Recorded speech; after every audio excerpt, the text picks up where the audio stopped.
వీరపల్లి మండలం ఓదివీడిలో చెట్టు నుండి పాలు కారుతున్న సంఘటన చోటు చేసుకుంది. పాలు కారుతుండగా ప్రజలు ఆశ్చర్యంగా చూస్తున్నారు. అన్నమయ్య జిల్లాలో వింత ఘటన చోటు చేసుకుంది. అన్నమయ్య జిల్లా వీరపల్లి మండలం ఓదివీడిలో చెట్టుకు పాలు కారడాన్ని ప్రజలు వింతగా చూస్తున్నారు. ఎర్రంరాజుగారిపల్లె ప్రభుత్వ పాఠశాల సమీపంలో ఈ వింత చోటు చేసుకుంది. సుమారు 30 ఏళ్ల వయసున్న వేప చెట్టు నుండి పాలు ఉబికి వస్తున్నాయి. ఈ విషయం చూసిన స్థానిక ప్రజలు చుట్టుపక్కల వారికి తెలియచేశారు. ఈ విషయం చుట్టుపక్కల గ్రామాలకు తెలియడంతో ప్రజలు అధిక సంఖ్యలో చూడడానికి వస్తున్నారు. తమ గ్రామంలో మునుపెన్నడూ ఇలాంటి వింతలు చూడలేదని స్థానిక ప్రజలు అంటున్నారు.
శ్రీ అవధూతాశ్రమము బోధానంద సత్యారామూర్తి ఆర్యుల గోసేవాశ్రమము మరియు వృద్ధాశ్రమము పడాల.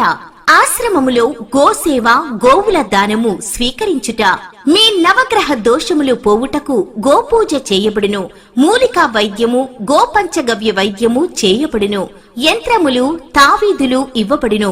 శాంతి హోమములు చేయబడును.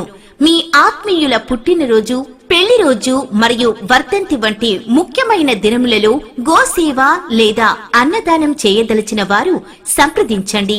మా వృద్ధాశ్రమంలో ఖాళీలు కలవు. చేరదలిచిన వారు సంప్రదించండి.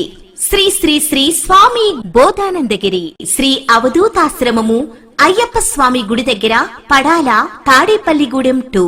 Cell numbers 7981356374, 96180341138.